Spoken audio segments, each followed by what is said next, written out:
In a minute, I'll be introducing our facilitators, and they'll be going over the ground rules for tonight's forum. So I just want to first of all say that we are thrilled to be here in the Benison. If you've never been in here, very rich history, and we think it's a beautiful facility. They are one of our sponsors tonight and have really bent over backwards. So if you're looking for a place to do an event, I highly recommend doing this in a beautiful event with people who really cooperate and bend over backwards to make your event spectacular. Thank you.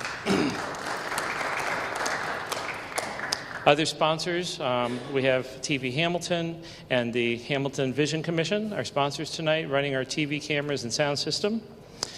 We also have the fig tree. If you look around the room and see the beautiful decorations and floral arrangements, those were donated by the fig tree for tonight. Tonight's food is being provided by High Street Cafe and Chick-fil-A in Bridgewater Falls. And with that, I think that's all. Oh, and the Journal News. I'm sorry, I almost forgot. Journal News is also a big sponsor of ours for tonight. So with that, you know who I am. Now I'm going to tell you who our facilitators are. First of all, we have Larry Davis. You probably know that name from many years with Channel 12. So thank you, Larry. And then we also have Michael Pittman from the Journal News reporter. So with that, I thank you for joining us, and I'm turning the program over to our facilitators. Thank you. Dan, thank you very much. And thank you for inviting us to take part in this forum tonight. As with anything like this, there are ground rules that we need to follow. Nothing real tough here, but you have 1 minute to, at the start of this, to introduce yourself and tell us why you are the best choice for this seat. Number two, the topics have been submitted in advance. They are aware of what the topics will be. They don't know what the questions are, but they do know what the topics are. They have 1 minute to respond to each of the questions that we have. And we have a timekeeper, Laura, in the front row here. She has 2 paddles. One is the blue one. That means you have 10 seconds. That's a 10-second warning paddle. And then when your time is up, it'll go red. So that means stop. And we will cut you off if you go long. Also, at the close of the questions, each of you will have 30 seconds each to make closing remarks, make your final pitches to everyone here as to why you should be the choice. And I want to also stress that please be seated because you are hardwired here. So if you get up and for whatever reason decide to shake hands or whatever, or come at us, your mic will be pulled off. We won't be able to hear you. So with that said, let's start with the opening remarks. And Lee, let's start with you. Okay, good evening. At 1 p.m. on May 1st, 1970 in Chicago, something extraordinary and life-changing happened to me. I took my first step onto American soil. I was 18 years old and arrived legally with only a suitcase, the shirt on my back, and virtually no money. Although my pockets were empty, I was bursting with joy over the prospect of becoming an American, the same as with all of our families.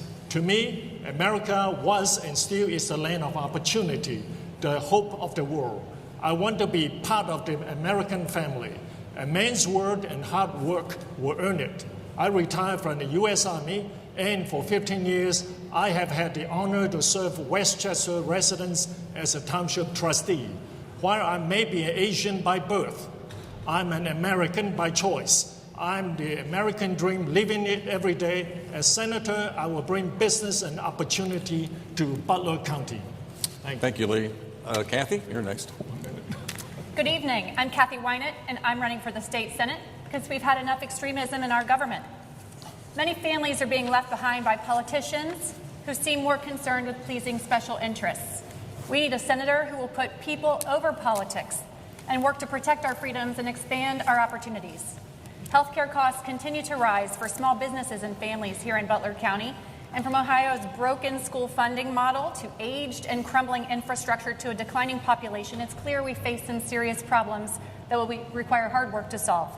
My roots are right here. I went to Fairfield High School and Miami University. My husband Jim and I now live in Liberty Township with our 4 kids. We're small business owners, and I've been a proud community active volunteer for many years. Listen, I won't answer to any political party bosses or special interests. I'll work for you, and I will work with anyone for a brighter future for Ohio. My name is Kathy Wynette, and I ask for your support for State Senate this November. Okay, George? Hey, first of all, I would like to thank the chambers throughout Butler County for hosting this event. I'd like to thank our moderators, Larry and Mike. I'd like to thank my wife for being here tonight and all the support you've given me over the years. I hope you know how much I love and appreciate you. So tonight we're here to talk about what's important about the future of Ohio. I'll share one statistic with you to show you how important the work of the chamber is, and that is 50 years ago we had 24 congressmen. Today we're down to 16. We know when the census comes out later this year, we're going to 15, maybe 14. No other state is losing worse than Ohio is in terms of a percentage of population leaving and losing our representation. 49 years ago, we implement the income tax, not just on individuals, but on profits of corporations with one negative regulation after another. And depending what source you look at, we are now the 5th to the 8th most left state in the nation. With that in mind, I started the Jobs and Opportunity. We call it the Small Business First Caucus in Columbus. We focus on 4 things: tax simplification, regulatory reform, smaller government. George, your time is up. Sorry. Thank you. Okay, with that, Mike will ask the first question of the evening. All right. Well, before we get into some of the meaty questions, we'll get into a little bit of process here. So tell us a little bit about what qualifies you to be a state senator to represent Butler County in the 4th District. George, we'll start with you. Yeah, so I don't consider myself a politician. I'm a small business guy. I grew up in a very modest family, spent my early years in foster care. Today, I own 4 businesses, and we're getting ready to launch a 5th one in the next 30 to 60 days. So that's still my primary focus, is my business. It's what I learned from being a small business guy and the negative effects that government can have on your ability to operate and your ability to cause your community to thrive and to flourish and to prosper. And look, when we say communities are doing great, government gets very little credit. All we can do is create an atmosphere where businesses can thrive. The credit goes to the business owners. They're the ones that risk their own time, their own treasure, and their own talent to make our communities a better place. And that's what my focus wants to be on: jobs and opportunities and making Ohio a better place. Thank you, George. Kathy? Yeah, so for a long time, I've been very active in our community here, and I've lived in Butler County for 31 years. So as a mother and a wife and a business owner and a community volunteer in general, that's enough qualification, right? A taxpayer. But I will say that over the years, I've been involved in several organizations and activities that I think really qualified me for this. Number one, as a parent, I watched for years and years as Lakota school levies failed at the ballot box, and that was devastating to us. You know, we lost busing, as did a lot of other parents. A lot of our teachers were cut to job losses. Our curriculum was cut, and we had to pay $500 per kid for extracurricular activities, and that was devastating. So I proudly worked on the levy campaign in 2013 that was successful, and I learned in that process all about school funding in Ohio and our inadequate and unconstitutional funding model that over-relies on property taxes. Worked with a coalition of Democrats and Republicans to pass that levy, and I think I'm qualified because I bring people together from different perspectives to get things done. Thank you, Kathy. Lee? Thank you. For the past 15 years, I served as an elected official as a trustee for Westchester. We bring farmland and swamps to make it a premier township, the best place to live for our families. Now, I am retired from my day job, from U.S. Army and my day job. This is just, I'm doing this full time as an elected official. There's one thing I want to bring to your attention. You know, all my life I pay for my house. My house is paid for, but you know, I don't really own it. I still pay that property tax. If I'm the senator, I want to cut off all the property tax for anyone over 65 for seniors. I think we pay enough tax already, and it should be to help out the seniors. Thank you. Okay, question number 2. As a member of the state Senate, what top 3 issues are most important to you and why? Kathy, we'll start with you. Yeah, sure. So my top 3 issues would be protecting and expanding access to affordable health care, including mental health care for everyone, to work to provide and ensure that every child has access to a high-quality education no matter their zip code, and to expand and ensure real economic growth for all Ohioans so that everyone can participate in the good economy. You know, we know that right now unemployment is low in Ohio, but that doesn't touch on underemployment. A lot of families are working multiple jobs to make ends meet. We know right here in Butler County, about 1/2 of the students in public schools are on free and reduced lunch. That's an eye-opener. I live in a fairly prosperous part of the county, and we need to be aware that not everyone is doing as well. So we've got to work to ensure more well-paying jobs, to get more people back to work and provide health care for those who need it. Thank you. Lee? Thank you. You know, I can always speak from experience in Westchester. For the past 2 decades, and probably Gary Gates knows this, we used to see trucks going by I-75 up and down. Until we built the interchange to bring those trucks to Westchester, which means business, business means jobs, jobs means money, quality of life for people. And the same token for the state, same way is jobs for the people. And that small business is the backbone of our community. Most of the small business are under 10 people, and that we need to help them. We need to give them the tax breaks and reinvest into the community and train qualified people, such as workforce, to bring them back for the state. Thank you very much. George?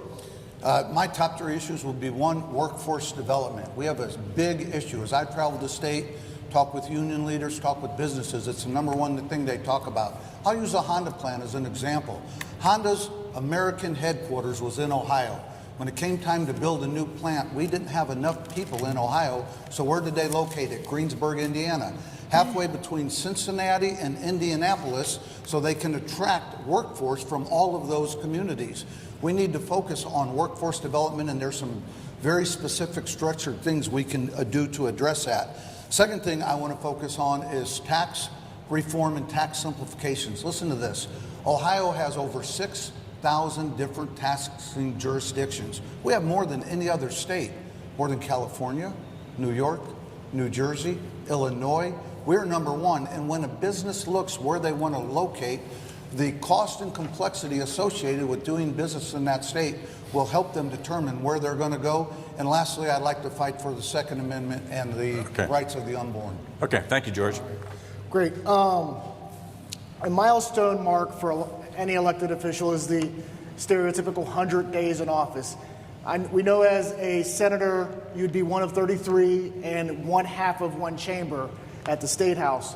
But tell us a little bit about what your plan is for that first 100 days. Lee, we'll start with you. Well, first of all, you got to go in to learn all the ropes first, to know all your colleagues, and that part there, you got to learn it quickly, build your rapport in there, and then I want to work with them, get in a committee that's especially for jobs, overseas jobs that brings in. I'm the chairman of the Midwest USA Chinese Chamber of Commerce. I go to China, talk to people, bring their investment over here, manufacturing jobs. These are the kind of jobs and investment we want in Ohio. And I hope my first part is to get in that committee to work in bringing in jobs. And then later on, when I'm more seasoned, I will introduce a bill to cut the tax for seniors on property tax. All right, George? Yeah, so anybody that thinks they can be effective their first 100 days without already being up there, you're blowing smoke up your own you-know-what. The reality is it's going to take you 3 months just to figure out where all the bathrooms are.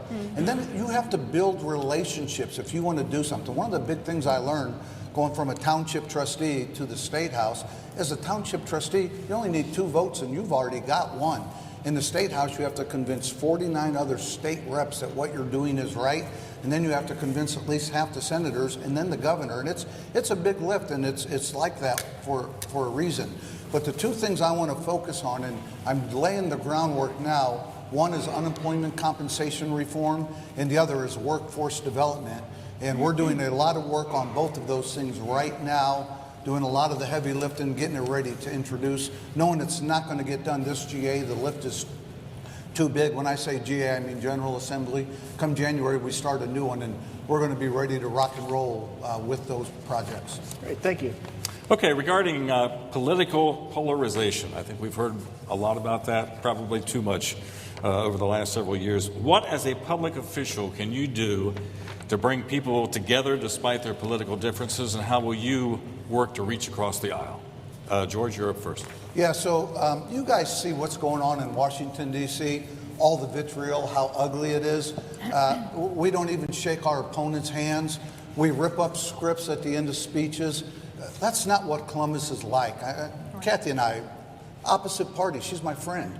There's things we're never going to agree on, but it's not personal. And that's the way it is in Columbus. I work with the Democrats every day. I'm introducing two bills right now with the Democrat as a co-sponsor. One came out of Roger Reynolds, and I know Nancy Nix helped with the fuel quality testing. And Bridget Kelly, a Democrat in Hamilton County, is co-sponsoring that with me. Now, Bridget and I are so far apart on things like pro-life, gun rights, things like right to work, but we don't focus on those things we disagree on. We're going to disagree. We're going to fight like hell when the time is right, but we're going to focus on where we have common ground. We do shake hands, and we don't rip up speeches. Okay, thank you, George. Kathy? Yeah, so first I want to say that in my first 100 days, I would exactly focus on building those relationships. I would definitely need to know where the restrooms are, let's be honest. But building those relationships, that's critical. You can't get anything done without partners, and especially being an elected Democrat, you're in a minority anyway, so you've got to have partners in the majority to get anything done. But my priorities would certainly be, if Ed Choice is taken care of, then that'll be off my list. But certainly we've got to make sure we're providing the right opportunities to problem solve, and to reduce polarization. It's sitting together and building those relationships, having dinner. Back in the old days in politics, you know, Senator Orrin Hatch and Senator Ted Kennedy in Washington used to be best friends. Polar opposites, but they were best friends. They hung out, their families had dinner together, they had drinks together, and that was a bond and a friendship that they formed. And what happened is they got to know each other as human beings, and where their hearts were, where their values were, and what they could work together to get done. And that's what's really important, because if we're here to really work for the people, we've got to come together and find common sense solutions. Okay, Lee? For the past 15 years as an elected official in Westchester, I really don't care you are Republican or Democrat. I'm neither either extreme left or no extreme right. I'm just doing the right thing for the people. Simple as that. Just do the right thing. When I go out there, do the right thing. Talk to both sides. I'm not taking, stay on one side, not talking to another. I'm always open, and I'm always open to discussion. If there's a matter that's controversial, we discuss about it. And I want to hear from people. This is what I do when I get up to the Senate. I will take care of it. Okay. Kathy, we're going to start with you on this next question. We're in the 7th largest county in the state, one of the fastest growing as well. So talk a little bit about how you can work with local governments to not only continue that growth, but to control it. Yeah. Kathy, we'll start with you. Yeah, so first of all, as someone who's basically grown up here, I'm from Fairfield, went to Fairfield High School, and I remember when I got my license and I could drive out Tylersville Road to Kings Island, and it was a 2-lane road with just a couple of stoplights and barely any overhead lights. And then I also remember when you really wouldn't come into Hamilton, let's be honest. It's really exciting to see the growth and the development here in Butler County. It's an amazing thing, and I'm so proud.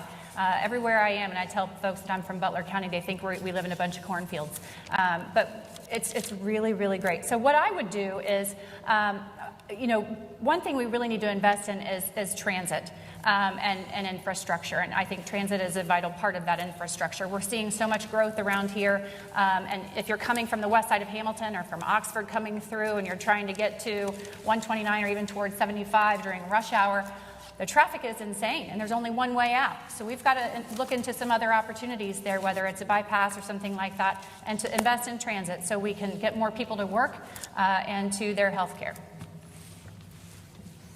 All right, Lee.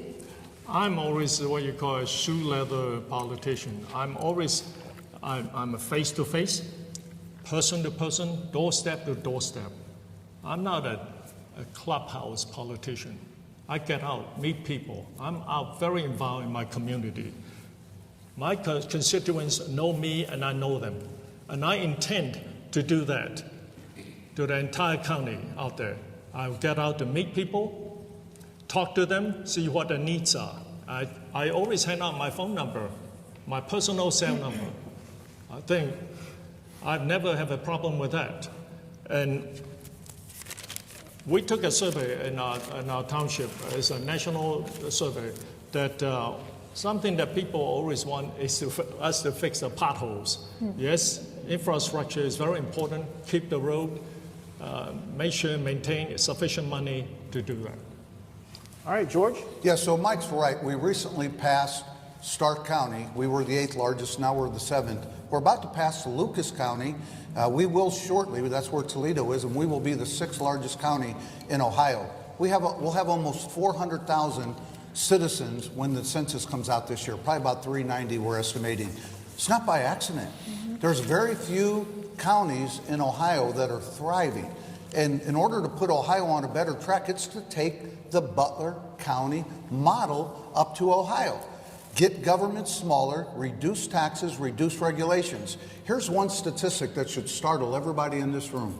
50 years ago, the cost of state government was 5% of GDP.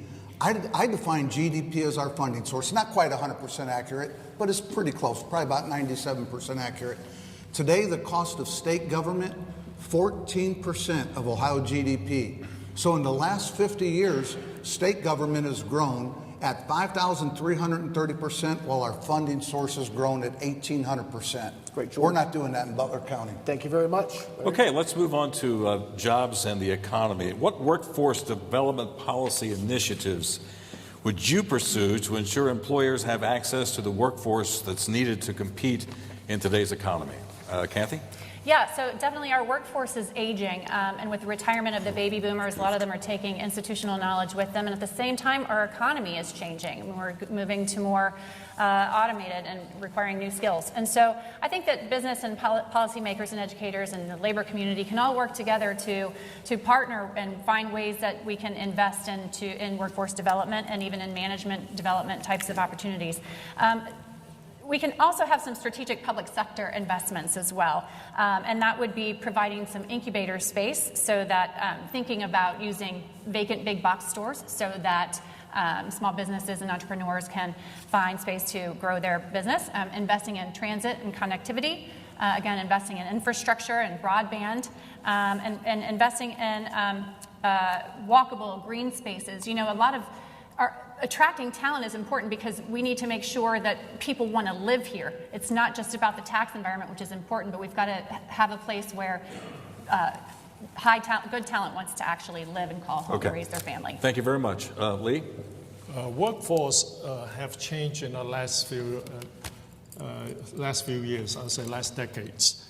And that traditional education is fine, going to college, earn a degree, but there are more options now, such as trade school, biotech, welding, truck drivers, electrical linemen. I know a kid that he was doing okay in high school, but he went to Butler Tech, learned a skill. Today he's making $80,000 out there. These are and immediately fit into the society. It's wonderful. He did not have a big college loan to pay off, and I think that was a very success story. And if I'm a senator, I definitely want to invest in that educational field. Okay, Lee, thank you. George? So workforce development is by far the most critical thing we can work on. I'm so proud of the work we do in Butler County. Once again, we're a leader, thanks to Miami University, Cincinnati State, Butler Tech, and the amazing K-12 schools we have, both public and private. I met not too long ago with Linda O'Connor and Matt Miller, superintendent of Lakota, and Matt told me about the 3 E's. We need to make sure every kid that graduates is ready to do one of 3 things: enlist in the armed services, enroll in college, or get a job employment, the 3 E's.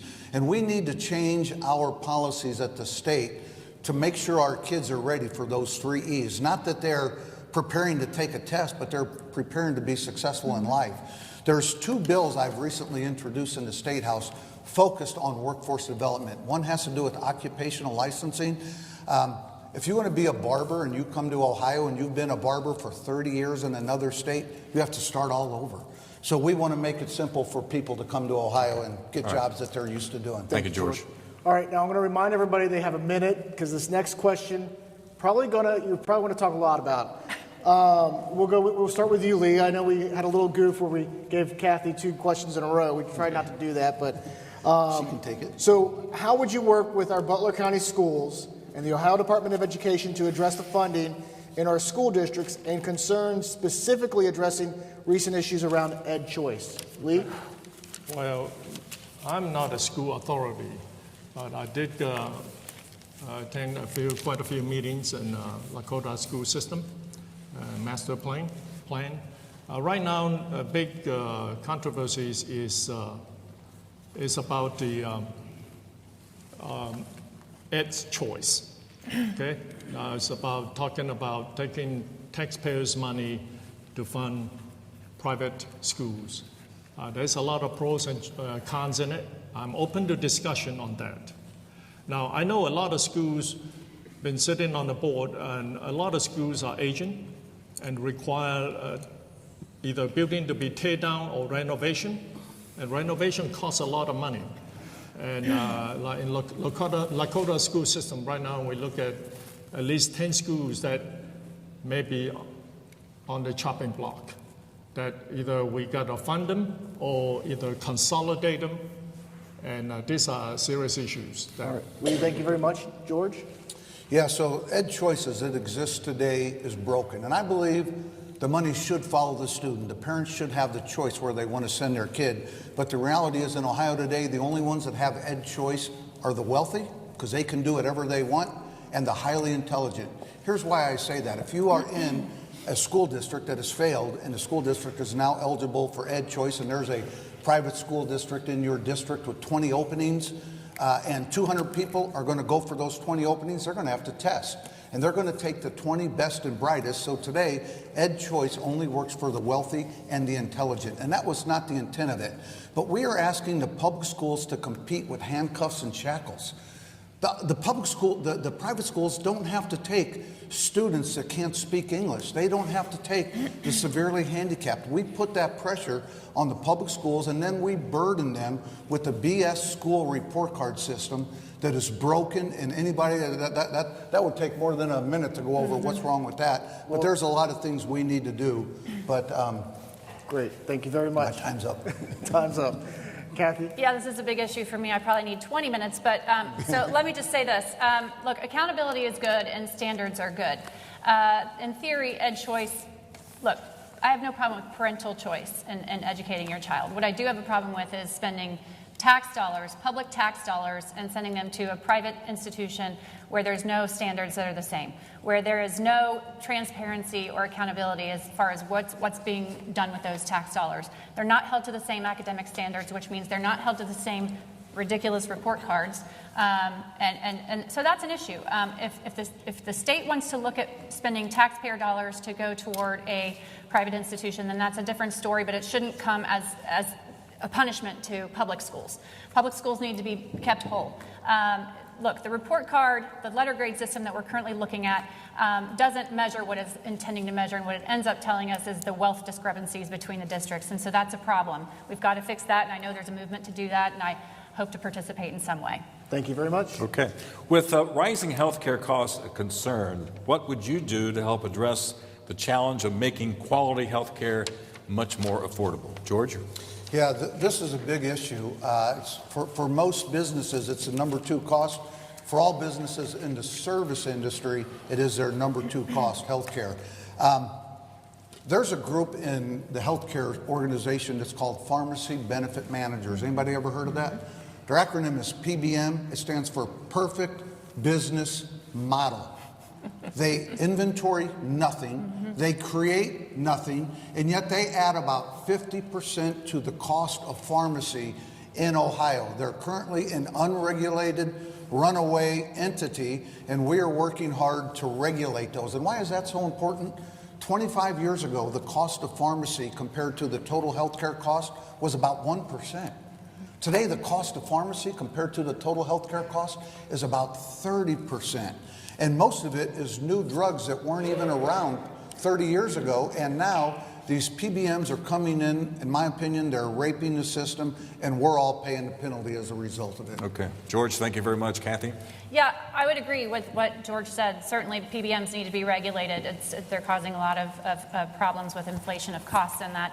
And look, we're small business owners. We have about 40 employees, and every year the cost of our insurance goes up. And a couple of years ago, we had 3 employees with cancer at once. And so that takes a toll on a small business owner. And, to do the right thing to make sure they're taken care of, we absolutely do that.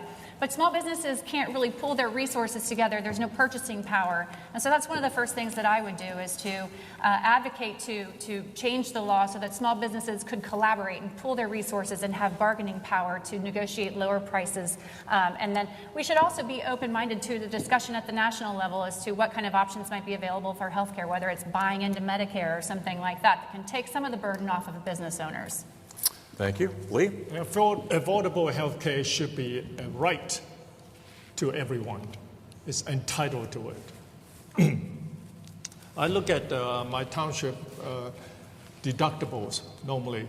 Our employee pay about $4,000 deductible. I mean, that is very good, and copay. But I know people that pay about $10,000 deductibles, and the premium is, I forgot, $20,000. It was just ridiculous. I mean, healthcare cost is going out of control.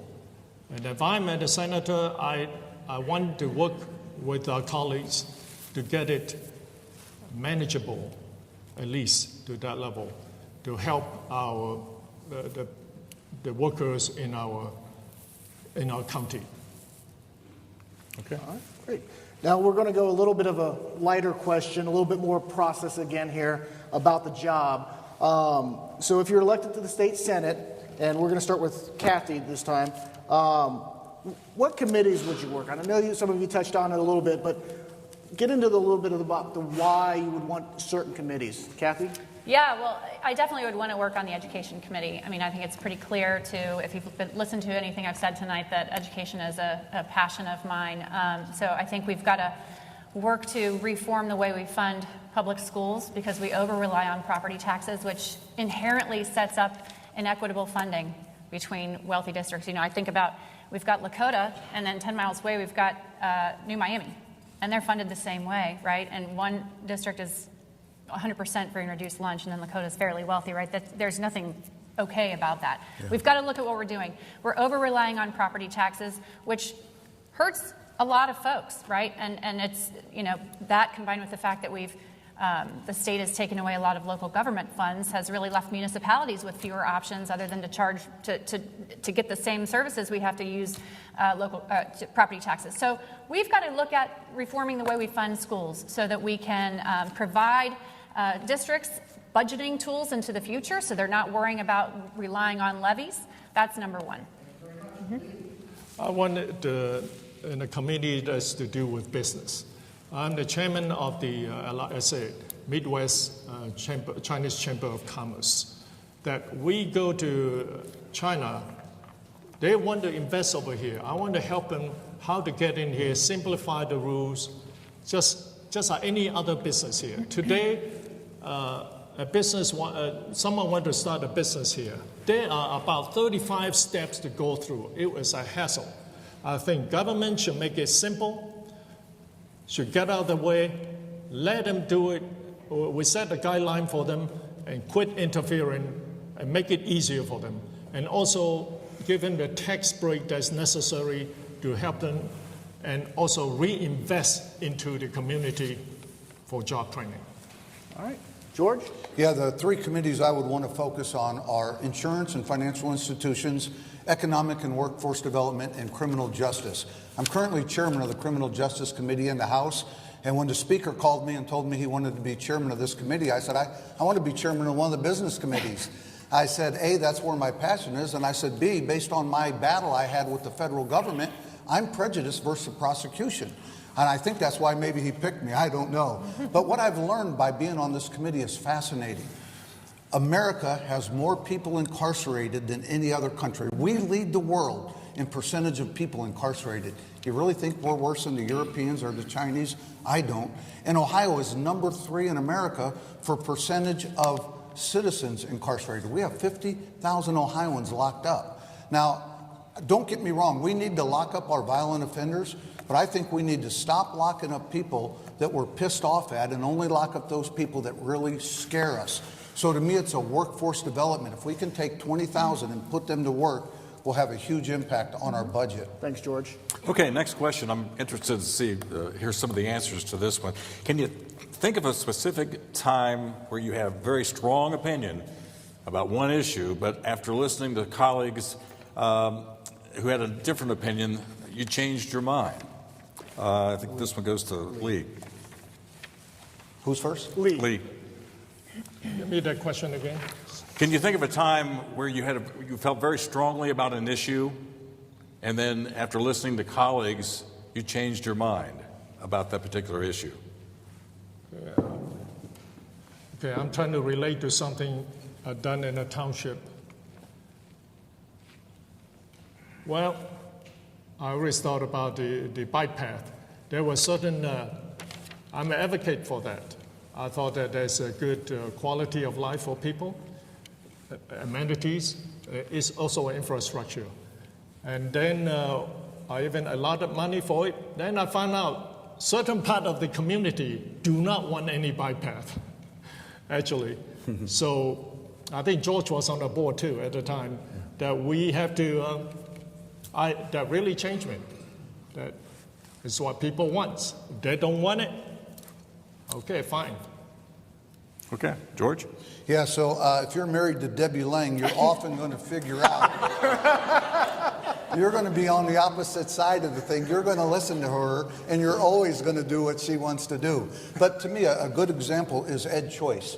When Ed Choice first came about, and I know this is something Kathy is really passionate about, and she's had an influence on me in Ed Choice to a degree, I was adamantly 100%, it's up to the parent where the money goes. And then I sat down with people like Linda O'Connor. Linda sat down with me and said, Georgia, I agree with you conceptually, but the current system is broken. And my first response to Linda was, it's not broken, it's exactly right. But after she shared statistics and facts, she showed me, yeah, the only people that really have choice today, as I mentioned before, the wealthy and the intelligent, and it's something we've got to work on, we've got to fix. We have to give parents the ability to choose while being fair to everybody, and right now the current system isn't fair. Okay, George, thanks. Kathy? Yeah, so here I go back on the school funding thing again, but this has probably been one of the most impactful events in my life, really, and in my career, was my experience with the Lakota levy. It was huge in 2013 because we were really facing a situation in Lakota where if we didn't pass this levy, our future was not looking good. I mean, Linda, you can attest to that. And I was so frustrated because we have organized opposition in Lakota. We have an actual No Lakota campaign. And I thought, why would anyone fight against their schools? You know, this is just so frustrating to me. And so I made a point to go out there and talk to people from the No Lakota team to actually understand why they were voting. And it wasn't that they're voting against the schools. They were voting against the way we're funding schools. They're voting against more property taxes. And a lot of the No Lakota group is business owners and developers. And they're saying it's hurting my business, you know. We can't afford more of this. If we want to grow our business opportunities, it's hurting. And so that's what made me realize we really need to look into more at the state level how this is done and how we can fix it so more people can participate in this and be okay with the situation. Okay. Thank you. We're going to move on to unemployment compensation. What would you do to ensure the solvency of the Ohio Unemployment Compensation Trust Fund system, which would provide funds for benefits in the event of a recession? George, we'll start with you. Yeah, this is a big issue for our businesses in the state. There's several problems with the unemployment as it exists today. One, our benefits are wealthier than virtually any other state in America. There's a few states in the Northeast that have wealthier benefits than we do, and our businesses are left stuck holding the bag. I could just give you one example. We're one of only 2 states in America where our unemployment compensation pays you more money if you have dependents. Now, if Kathy owns a business and Lee and I both work for Kathy, and our job is to make widgets, if Lee can make more widgets than me, he gets more money than me, assuming Kathy's fair and equitable, which I'm sure she would be. It doesn't matter if I have a family or not. Lee can outproduce me. He deserves more. Our unemployment compensation system is one of only two. If you're on unemployment and you have family, you get extra benefits, and it's very unfair to our business. There's 3 other reforms we need to do before we work on solvency. All right. Kathy? Yeah, so our unemployment compensation system is on the brink of insolvency due to underfunding. We're in the bottom 3 states, and we are nowhere near ready to weather another recession, even a moderate one, and that's a bad thing because it's critical to have a fully funded program in order to keep our economy afloat and stabilized in a time of crisis. Displaced workers need purchasing powers in order to get their basic needs, and our economy depends on that. Look, we need a balanced solution by bringing business community and the labor community together to kind of find some kind of compromise that will work. Look, and I think I'm in a unique position here because of being business owners, and I've always been a strong ally with the labor community. I understand both sides. It's really important that we don't shift the burden to low-wage workers, first of all. But we do need to look at new opportunities. The national average is that we tax the first $13,000 of wages, but here in Ohio we only tax the first $9,000 of wages. Maybe we can find some room to move there. What is labor willing to compromise on? We need to certainly compromise together and see what we can do. Thank you, Kathy. Lee? Yeah. Right now, actually, our unemployment rate is very low. Ohio is 4.2% as of December 2019. And there are jobs everywhere, and this is very unusual.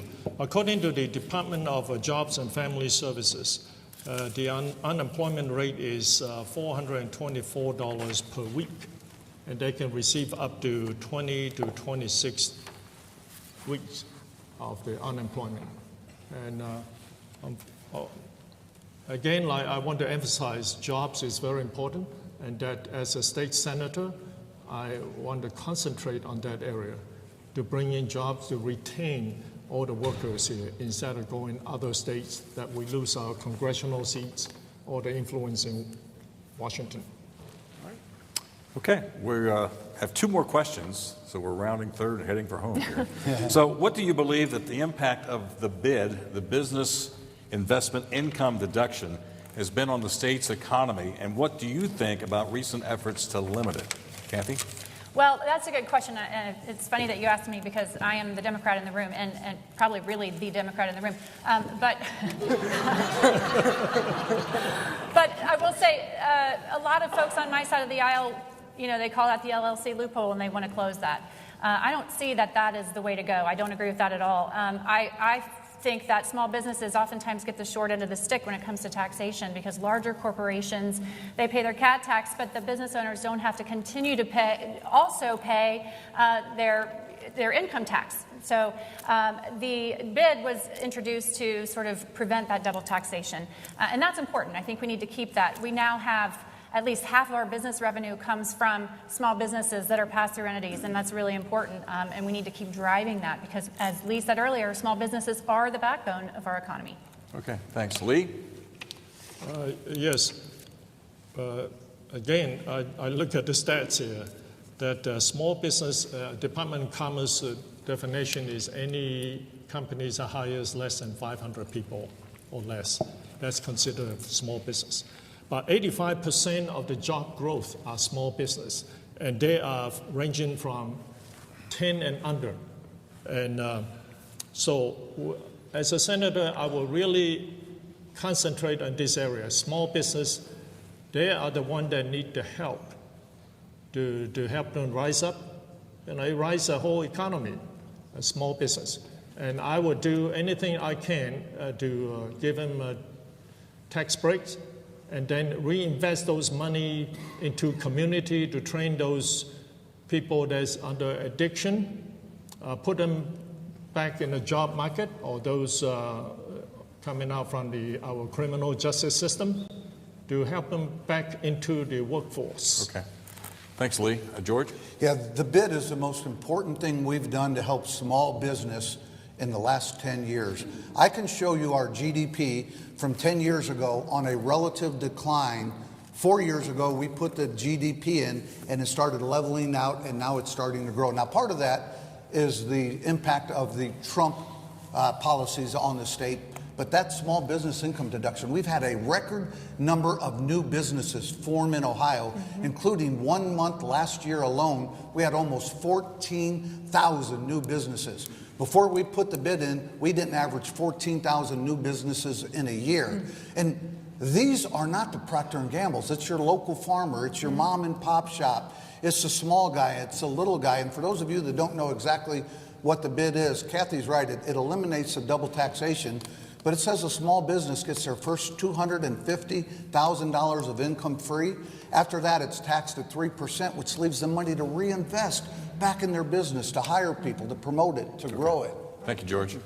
Now, I had wanted this question to be last because there might be a follow-up, and I wanted to make sure we have time. I think we have some time for a follow-up on this question here.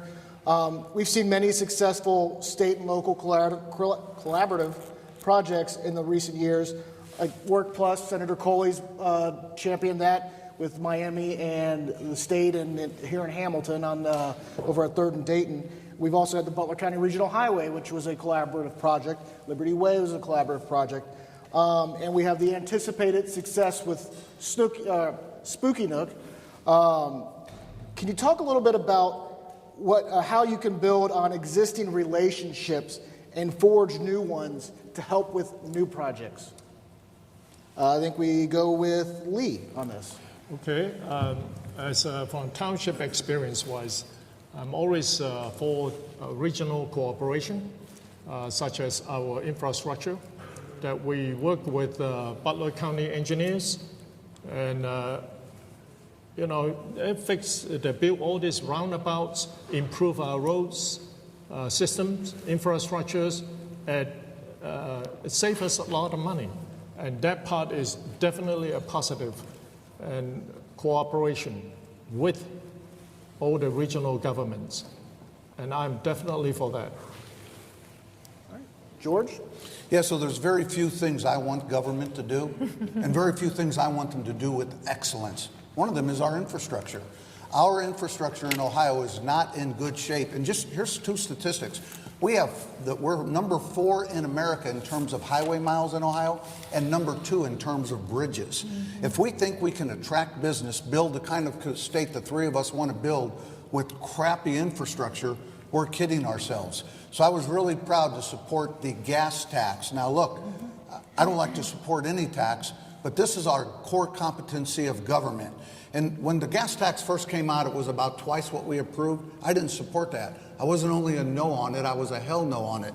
There were projects in there that, in my opinion, were Agenda 21, sidewalks, bike paths, parks infrastructure. We were able to go in there, take all of those projects out, focus only on roads and bridges. We got the amount cut in half, and then we were able to take the amount for local government from 60-40 to 55-45, and what Lee said about Greg Wilkins, our engineer, is right. Thank you very much. He's a rock star. Kathy? Yeah, so you're right. So for me, I think talent and infrastructure drive economic development, and how I would leverage relationships as an example. I represent Butler County on the SORTA board, the Southwest Ohio Regional Transit Authority, otherwise the Metro Bus people. And I will tell you that we struggle for funding. The state doesn't invest nearly enough in the 61 transit agencies that we have around the state. Our operating budget with Metro is $100 million. So we've got to figure out some funding solutions right away. So the state can partner with local governments and with local transit authorities to find some new and innovative funding solutions. And partner, like we're doing with SORTA, is partnering with the Cincinnati Chamber and the business community. And it's a bipartisan operation with the Republican Party and the Democratic Party. This is widespread support because transit brings economic development. People need to get to jobs. Businesses want to come to places where there is good transportation so employees can get to work. All right. I'm going to ask a quick follow-up, 15 seconds on this here. So just a brief, quick answer. Name one project you've heard personally, that you heard about personally that is needed in this area that you will champion if elected. George, we'll start with you. Workforce development. A bypass from Hamilton to 129, some kind of easier way to get across this part of the county. I agree with George on the workforce development. That's number one. And then second part is infrastructure. That we build a bridge to bring trucks into our township. That means business and jobs and money. Great. Thank you very much. That concludes our questions, Larry. Yeah, now it's time for the closing remarks, and you have 30 seconds to make closing remarks and make your final pitches to the people out here as to why you should be the person that they should vote for. Let's start off with Kathy. Yeah, so thank you for a great evening. I appreciate both of my friends, George and Lee, and all of you for hosting this. I've talked to countless folks here in Butler County, and I'll tell you what, people are tired of politics as usual and elected leaders who don't go to bat for them. Families are concerned about caring for an aging parent and still being able to make ends meet, or about saving for retirement and college, or they're worried about the cost of medications, or some are even worried about how they're going to put food on their tables. Voters have a choice this fall, and it's one between the same old politics of polarization or some kind of a brand new leadership that brings people together to get things done. I'm Kathy Wynette, and I ask for your vote for State Senate this November. Thank you. Lee? Wow, 30 seconds. 30 seconds. Goes by fast. 120 words. I got to cut it in half. For the past 15 years, I have, as trustee, taken Westchester Township from farmland, swamp to premier townships, the best place to live in America for our families. That is why I stand before you tonight to allow me to do the same. As a senator for Butler County, I will serve you as senator in the same way I have served the people of Westchester as trustee, face-to-face, person-to-person, doorstep to doorstep, and being a strong voice for you and the issues you care about in the Ohio Senate. Thank you, and may God bless you and our nation always. Very good. George? Thank you all for coming tonight. Kathy, Lee, thank you both for being part of the process. The answer to put Ohio on a better track is the Butler County model.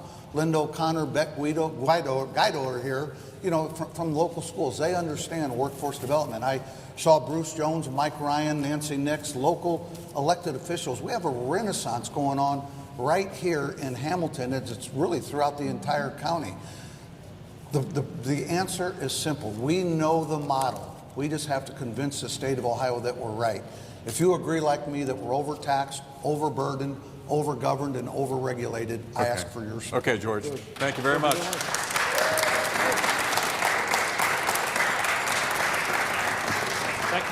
That concludes our forum. Once again, a big round of applause for our candidates and our facilitators. Thank you.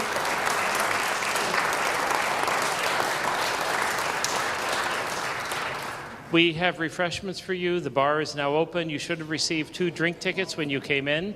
If you've already used those drink tickets, it is a cash bar. Otherwise, please help yourself to the food over here. We're asking the candidates to stick around, and this is your chance to get to know them up close and personal. Thank you.